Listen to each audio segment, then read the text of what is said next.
OK， 我们把这一团土呢，先用力的搓揉，去掉明显的裂痕纹路啊，然后把它团成一个稍微有一点长柱形啊。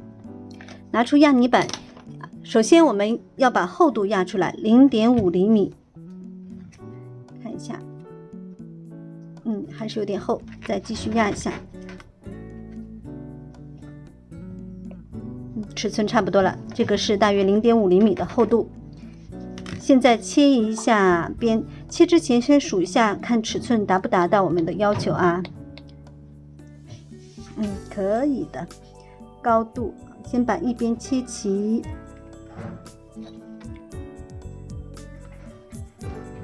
再把另一边也切齐。我的高度要3厘米。1、2、3，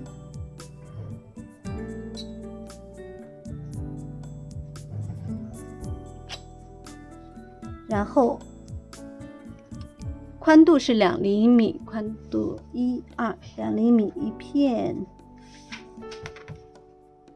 ，2厘米第2片，多余的土收回，这样我们的3号、4号就切好了。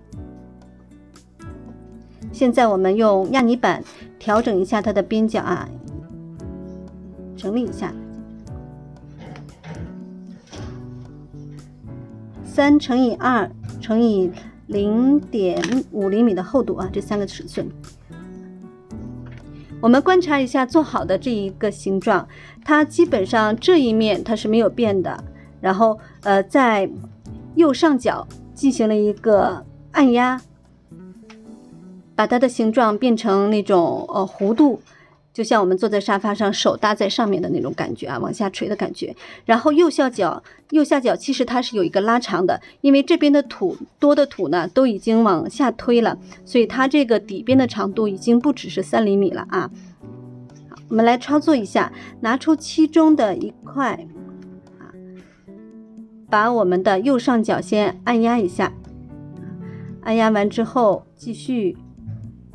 你会发现它这个土都跑到哪去了？有一部分跑到后面去了啊，还有一部分呢，我们就要给它跑到下面来。这个大拇手指在下面可以往前给它拨，这个往上来，厚度再给它压回0.5，这样反复的，我们整理一下，反复的处理一下。这一面是不需要处理的啊，厚度给它再压一压。把多余的土都推到右下角，这样做好这个形状。我们看一下对比，你就会发现下面的长度已经3.5厘米了，我看是啊，原先是3厘米。好，这是其中的一个做好了，再压一下，整理一下，把另一个也操作一下，在我们的右上角先按压，然后把厚度再给它捏回到0.5，再按压，手往下来，下面的右下角往外拨，把多余的这个土，这面的你的左手的这个手指呢，也是利用手指的弧度给它往下压，压了几下之后，把两个进行一个对比，看一下形状上是否能差不多一致，一致的话就 OK 了。整理一下边边角角和厚度。那我们的3号和4号就做好了，测量一下这个，看一下啊，1、2、3，果然有3.5厘米啊，下面3.5，上面是短了一点，把它放到一边。现在我们要搓一下滚边，这个滚边需要4条，因为每一个3号2条，4号2条啊，我们搓好。它的方法跟刚才的搓滚边是一样的，老师再操作一遍啊。拿出一团土，搓成一个小球，然后用压泥板给它均匀的滚长，滚到后面，用手再把它搓长条，长度大约10厘米左右长度就可以了啊。然后再用压泥板进行一个调整，粗细让它变得一致。我们这一个就做好了。同样的方法再做3个。好的，4条滚边已经做好了，放在旁边晾晒。现在我们要做圆枕5号和6号。圆枕它的尺寸是3厘米的长度啊，直径是1厘米，也就是侧边这个圆形它的最宽的地方是1厘米，需要做2个。滚边的话呢，只是包住前面就可以了，后面不需要。那我们现在拿出一团粘土来，这样的一团粘土给它搓一下，然后呢稍微搓成一个长柱形，我们来滚一下。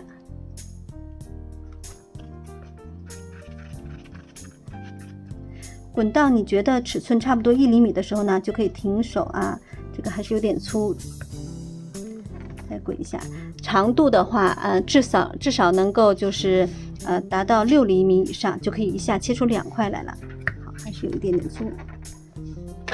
好，这回差不多了，拿剪刀在中间平均的位置先剪一下，再确定一下尺寸啊，放到小格子上看一下啊，直径1厘米可以了。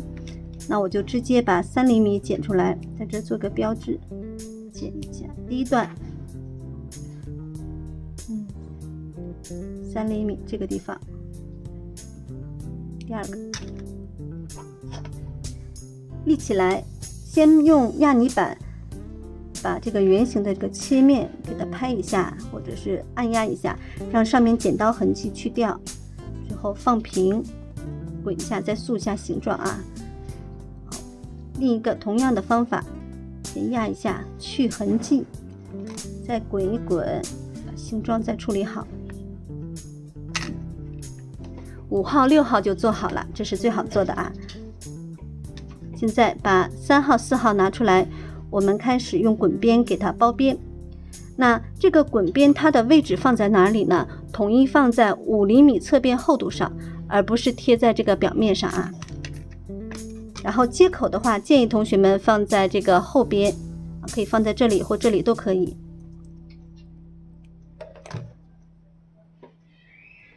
先弄一个在5厘米的侧面上啊，拉直了来围，一定要拉直了围。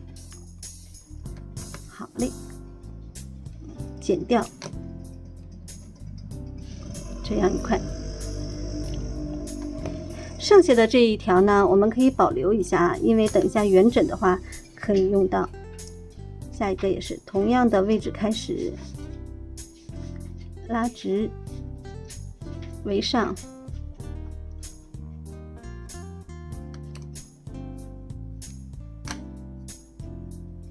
这样我们的3号就做好了。用同样方法把4号围住，4号也围好了，用压泥板轻轻的整理一下，放在旁边。剩下的这2段呢，可以完全够我们的圆枕。我们把圆枕围一下啊，选到漂亮的一边，给它围一圈。这个滚边就不建议放在1厘米的那面上啊，我们放在3厘米的这个面，因为1厘米的圆枕这个表面，如果在滚边围了一圈，它就剩的很小的一块了，不好看，所以它是放在侧面的，侧面围一圈，整理好。同学们，我们的3号、4号、5号、6号以及原来的1号、2号都做好了，现在可以做7号和8号了。现在我们来做一下沙发靠背的侧面，7号和8号，我们把它编上号了啊。这个形状其实也是一个不规则的形状，那么我们要从规则的形状进行一个调整，它就是一个长方体，它的高度最高点这个高度是6厘米，宽度是 1.5 厘米，侧边厚度 0.4 厘米。那我们需要切2个长方体，然后呢达到所要求的这个厚度啊尺寸。拿出粘土，拉伸揉搓一下，然后用力揉一下，因为刚才我们在混色的时候，粘土已经都被我们拉伸的比较好了啊。我们只要给它揉搓，然后搓成柱形啊。我们再回忆一下那个尺寸，厚度0.4， 6厘米，两个1.5，也就是3厘米。那这一片的一个尺寸，我们就有一个大概的了解。先把厚度给压出来，0.4厘米，压一下，看一下侧面，大约0.5厘米，再压薄一点点，可以了。0.4厘米，好。长度是6厘米，1、2、3、4、5、6啊，绝对够了。宽度2个是需要3厘米，也是绝对够了。现在拿出切刀，先把我们的底边切齐，尺寸完全足够的时候呢，切齐就比较好了，不用太顾忌怕切短了。侧面也是切齐一边。这边数出6厘米，3、6厘米，把它切齐。这边数出3厘米，把3厘米的地方整理起。好，现在把它一分为2，每个大约是1.5厘米左右。我们的7号和8号就切好了。好，我们来观察一下啊，这个7号、8号，它的上面是有一个像类似于3号一样的处理方法，需要把这2个角弄得圆一点，然后呢，靠近右边的右上角呢要更圆弧度一些。这是上面，下面也是同样，不做任何的处理就可以了。但是有一点是发现这个腰靠枕圆枕的旁边这个地方呢，有一个向内凹的一个曲线，然后呢，上面还有一个向内收的一个这个动作。那这些动作是到最后的时候，我们9号做好，把它们拼接完之后，我们再进行一个塑形的处理。现在我们只需要处理一下这个边头啊，拿出其中的一片，先把上面的角2个角都变成一个小圆角。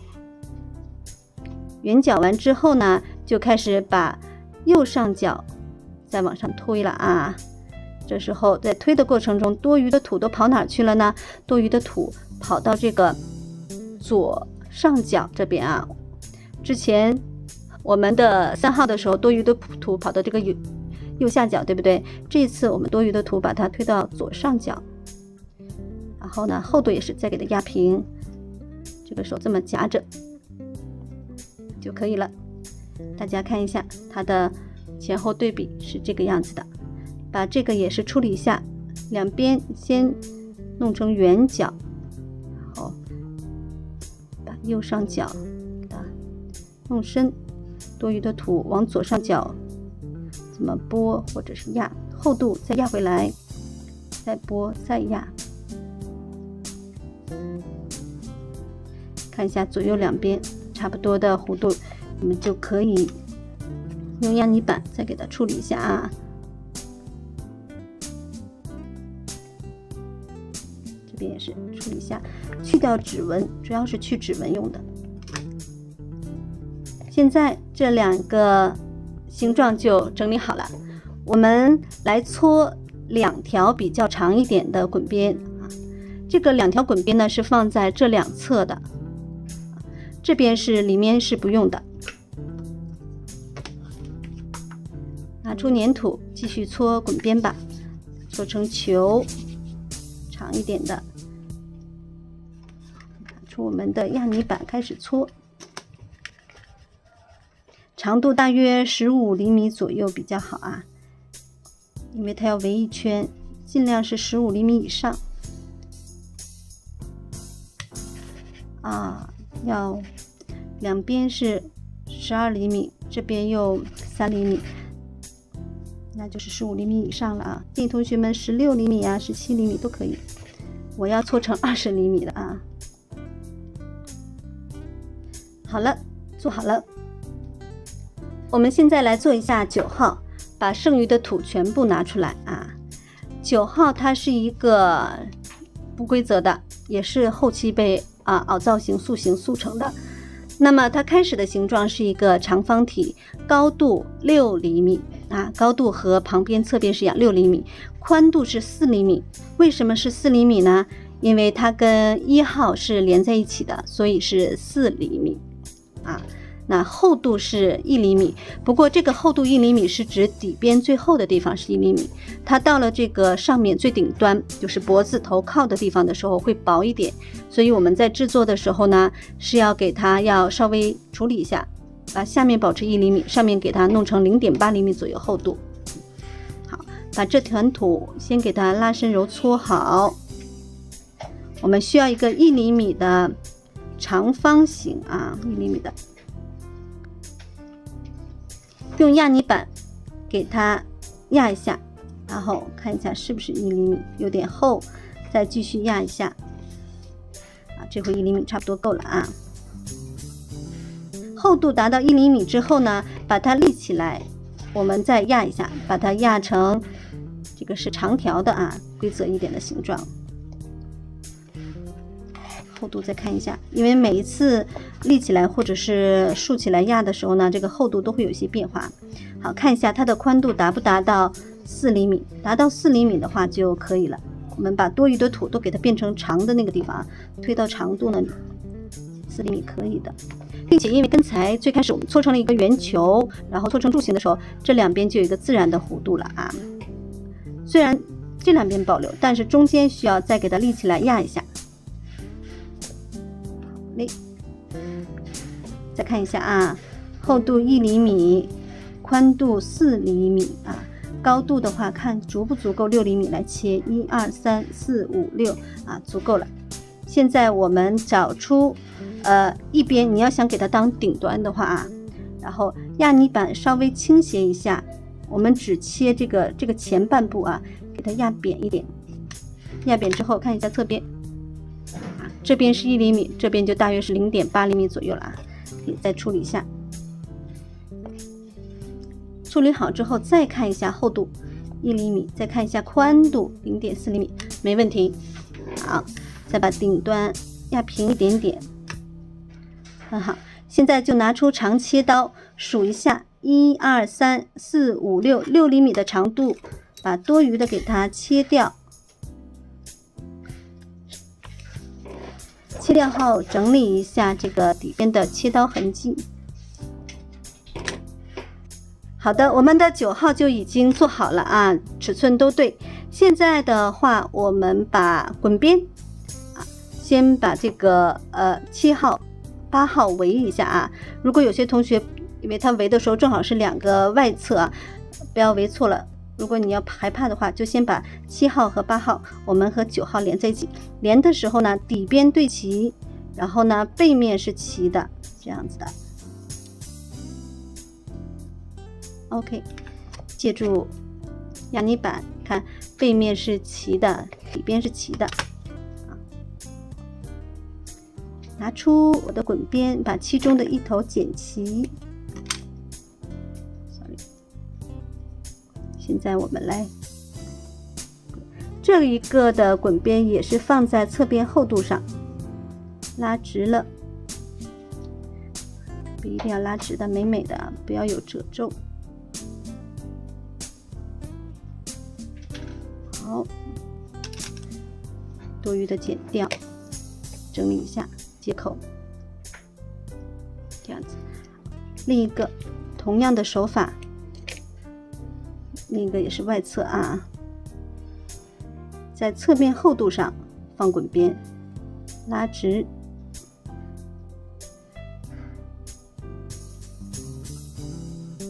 后哦，这个有一点点短啊，给它拉得直一点。 拉细一点，可以。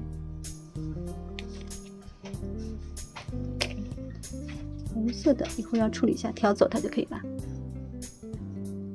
现在我们的这个就做好了，接下来的工作就要进行一个组合并解，是塑形的工作了。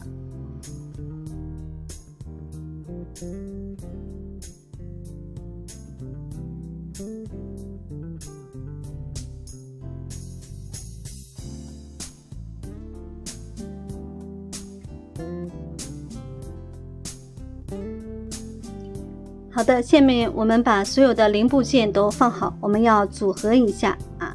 先把1号放在这里，拿出压泥板啊，给它立一下。我们把3号和4号贴在1号的两侧啊，要记住这一边是平的，贴上去。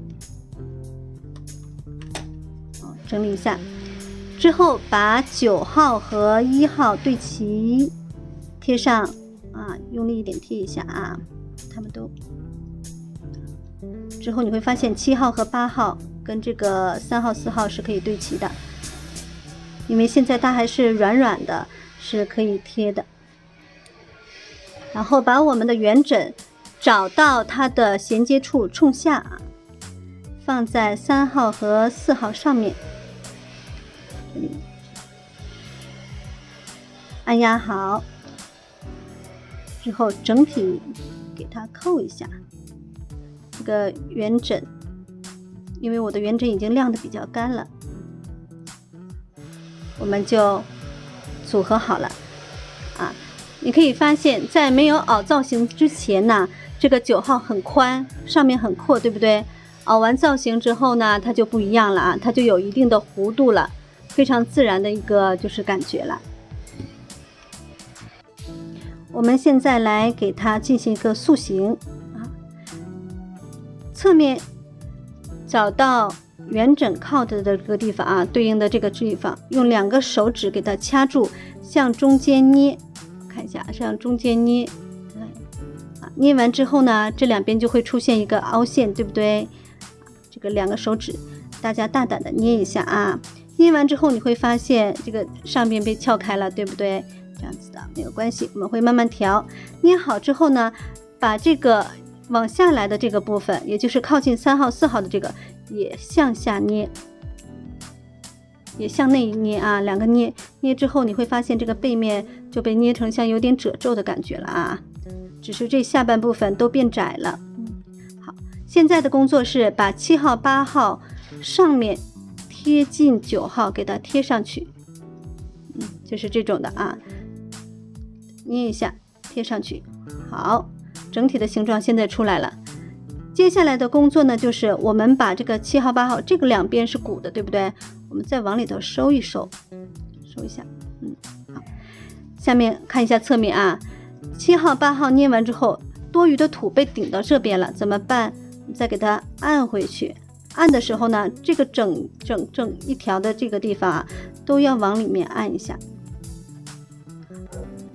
这边也是按回去，这边按回去呢，上面的这个部分，老师手指的部分向外掰一掰，向外掰一掰啊，让它有一个这样的形状，啊。掰好之后，最顶端的这个部分再向内扣一扣，有点一波三折的感觉啊。好，再来说一下啊，我们现在达到的效果就是从圆枕靠下的这个2个地方都要收窄，就大拇手指头这个地方和这个地方都要收窄，收窄之后把它的地方突出，然后上面夹紧，这个地方按平。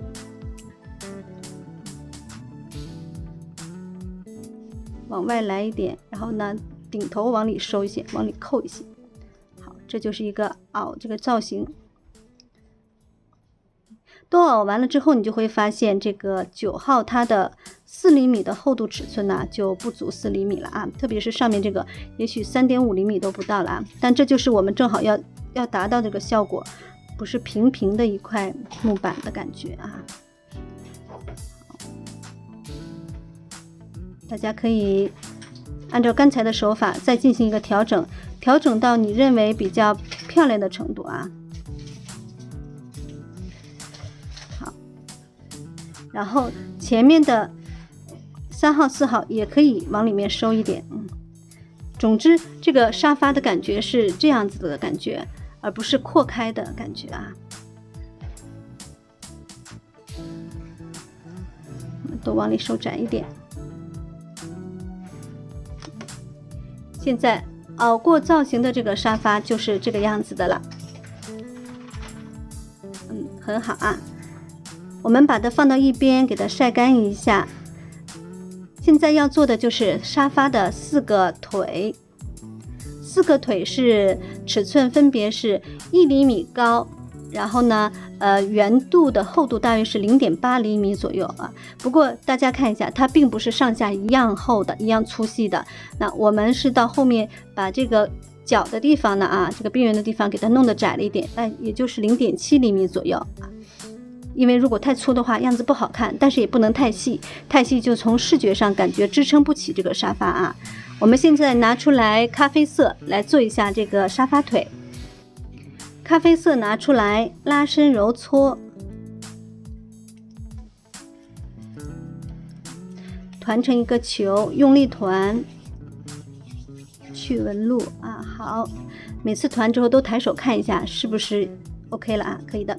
然后呢把它稍微搓成一个圆柱形，我们用压泥板把它滚起来，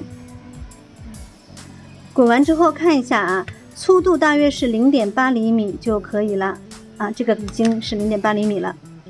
把其中的一边给它剪齐，需要4个，每个1厘米长，1、2、3、4，把它剪下来，3、4，多余的土收回去。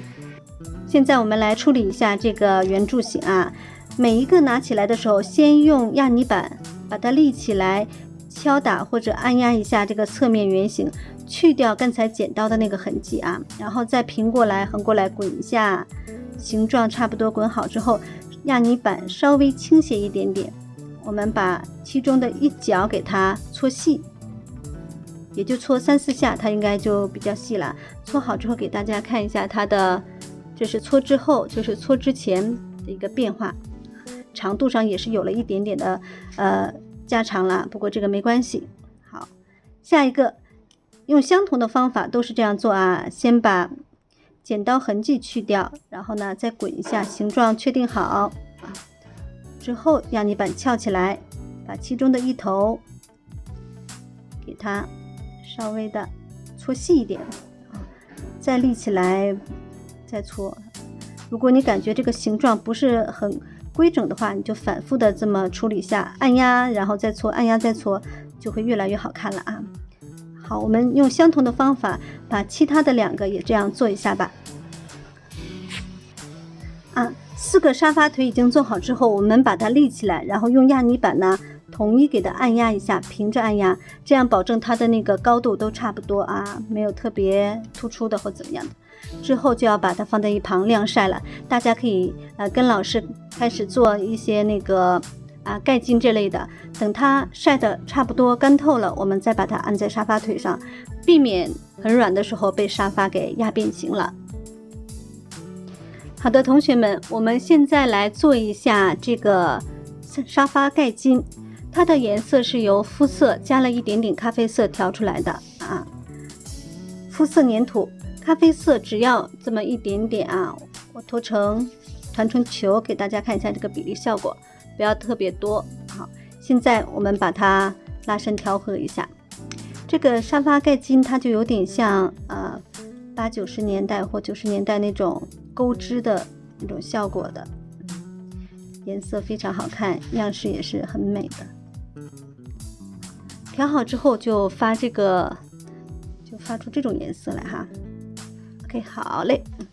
现在我们来讲解一下它的形状，它前面是三角，后面也是三角形，展开之后的形状是这种菱形的。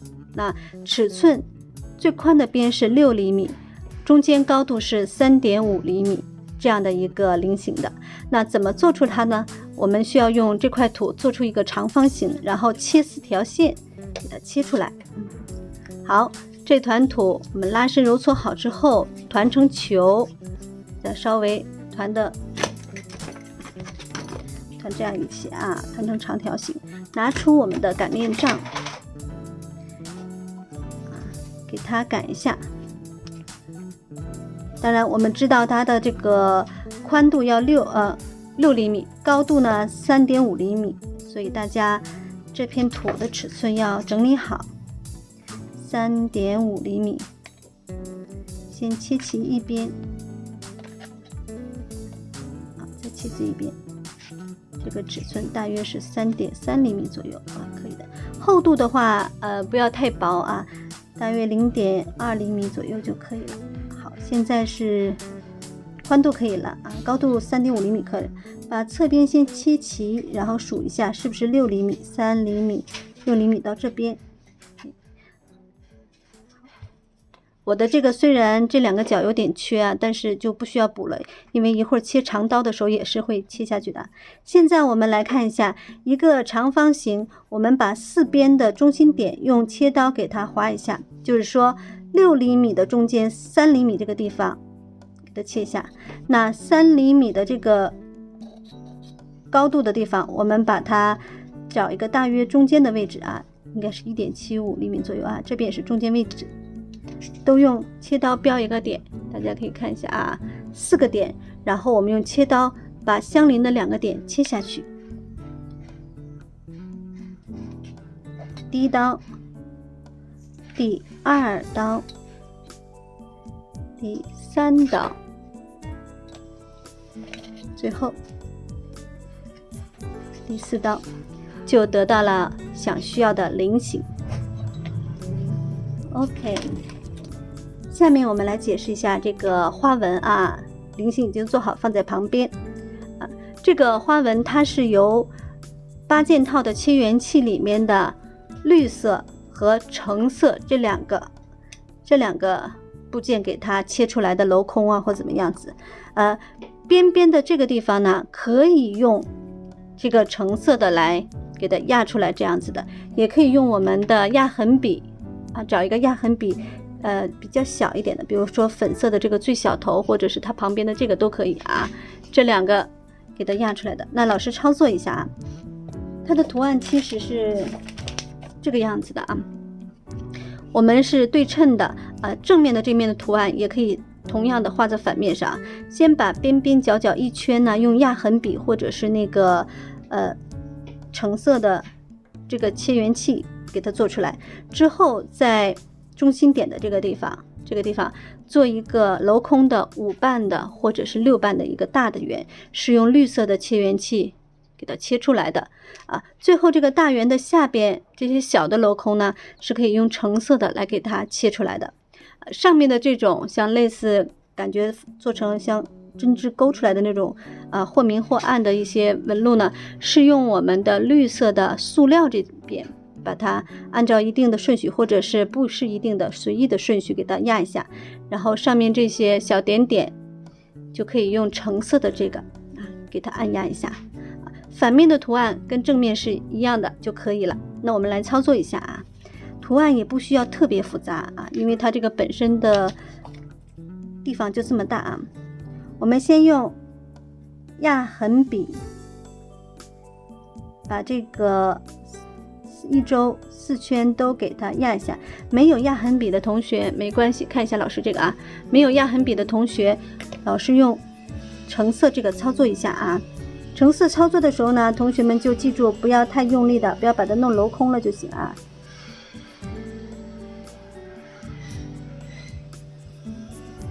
好，给同学们对比看一下它俩的区别啊。这一边是用橙色的做的，这边是用压痕笔，都是很美的啊，任选一个。现在我把其他的这2边也给它做出来。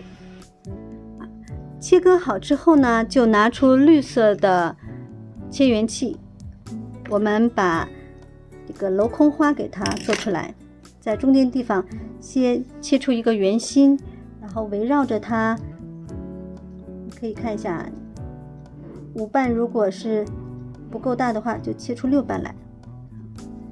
切完之后就是6瓣的这个花了啊。好，下面我再用这个绿色的，在它的顶端，我画一些似有似无的一些纹路啊，比如说这样子的，其实有规律一点的啊，看起来。之后再拿出黄色的、橙色的这个，在这个镂空花的底下按压几个镂空小的，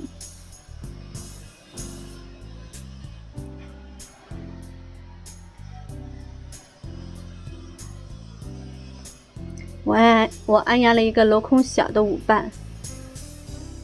好，我再用黄色的这面，橙色的这面啊，在这里再随便的按压一些，再调转过头来，可以镂空，可以不要镂空，这样的随意的点一些啊。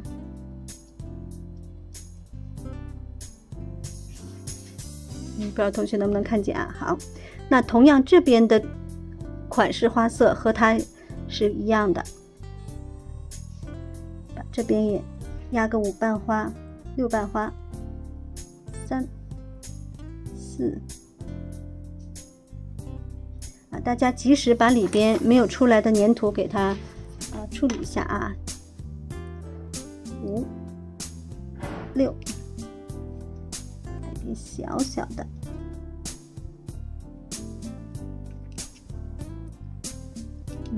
那么这条沙发盖巾我们就给做好了，现在围到上面去。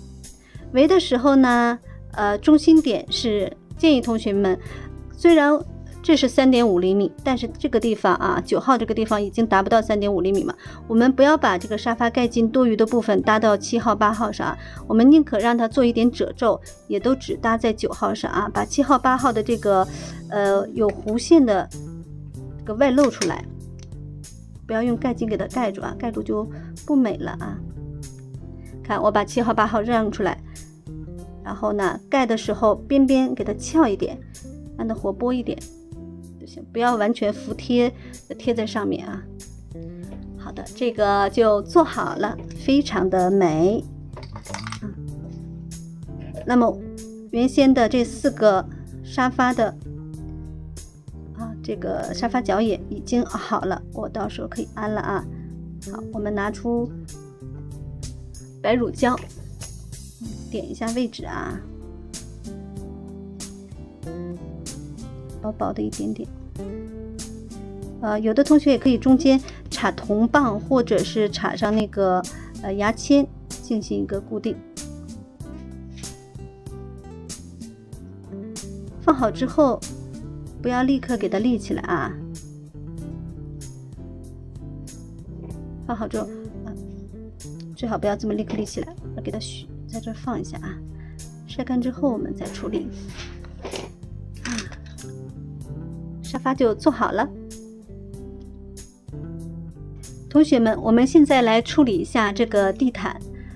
地毯的下面呢，需要有一个硬的木板，或者是像我做的另一块的地毯，这个是用废掉的不常用的一些超轻粘土啊，半干的，然后把它切成这样的形状贴上去的这2种方式都可以加厚这个地毯，做一个支撑力。建议这个厚度要厚一点我们的这些书柜啊，插上去能够有一个支撑的老师手中有，我想同学们也会都有这种废掉的，但是不常使用的干也干的差不多的粘土，我们选深色的。把它整理好之后贴在下面，弄平它。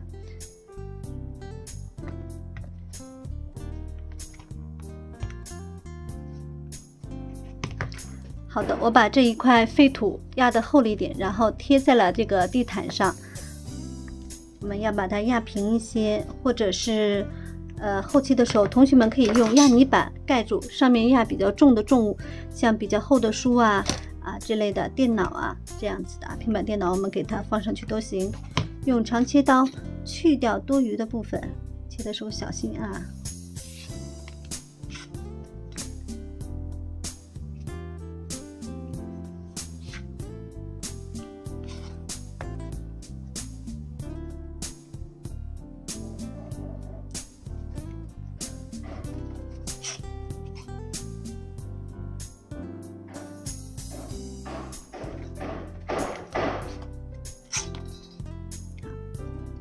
那这4边就已经切好了，会发现有一些白的边，这个没有问题。我们用黑色的粘土可以擀成薄一点的片，把它包一圈，然后用那个羊角刷把侧边再刷一些纹路，它的整体的那种一致性就比较好了。黑色粘土可以擀出来。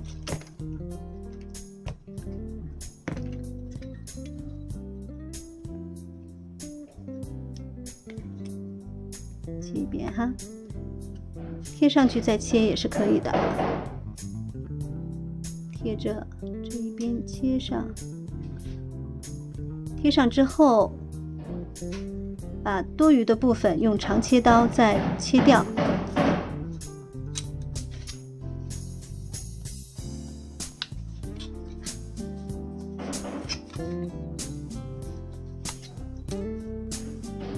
整理好，背面也是可以用黑色粘土完全给它贴上的。拿出我们的羊角刷，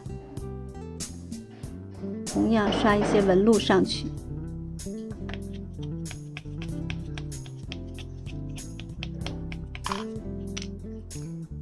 大家看一下，侧面就是这样子的。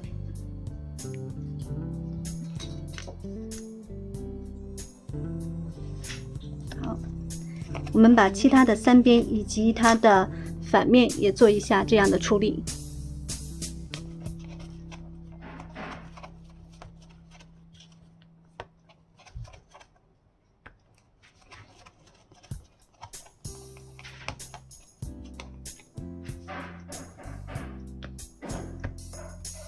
OK， 已经处理好了，它的这几个边我们都给它包好了，现在就可以来摆放一下了。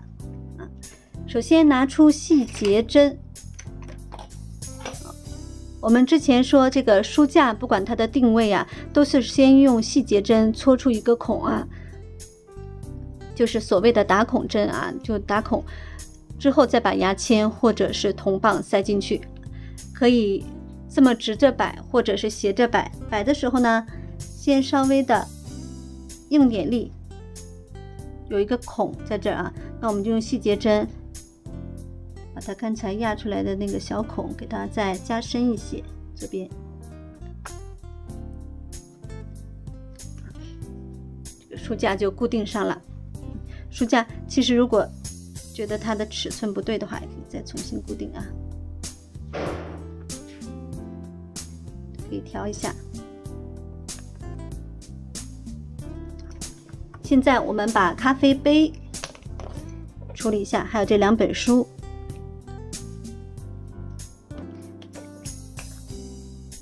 在咖啡杯的底端先抹一点点薄薄的啊，咖啡杯放在这儿。书的话，薄薄的。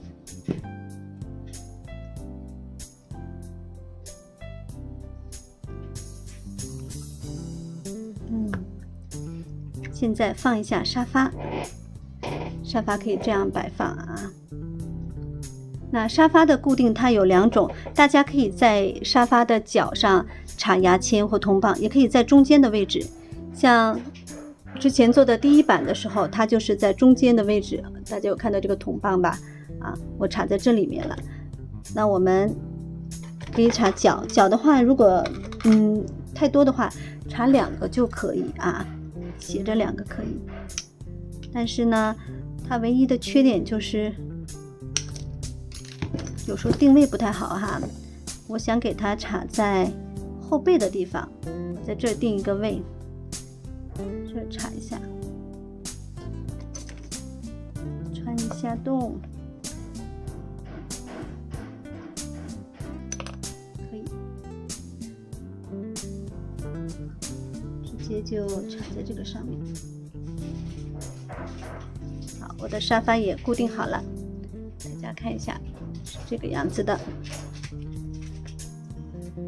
现在我们来把书放上，书的话可以放在沙发的旁边，有1本，然后这里的时候放1本都可以啊，按压一下。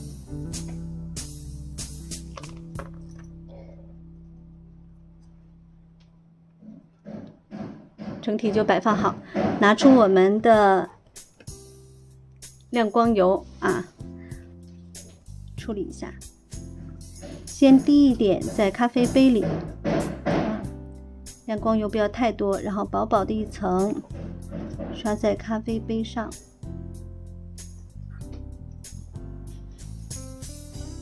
书皮也可以擦一点点啊，这个是可以的。我们的沙发如果是布艺的话，就是这个不用擦亮光油。如果有些同学想变成皮质的沙发，你可以擦上亮光油啊，它的感觉立刻就是布灵布灵的皮质沙发了。擦好亮光油给同学们看一下，这是咖啡杯，是这个样子的，非常的漂亮。同学们呢也可以做多几个沙发啊，不停的做沙发，不停的凹造型，变得越来越漂亮。好的，那这一堂的家具复古家具的课，小多老师就讲到这里了，同学们再见。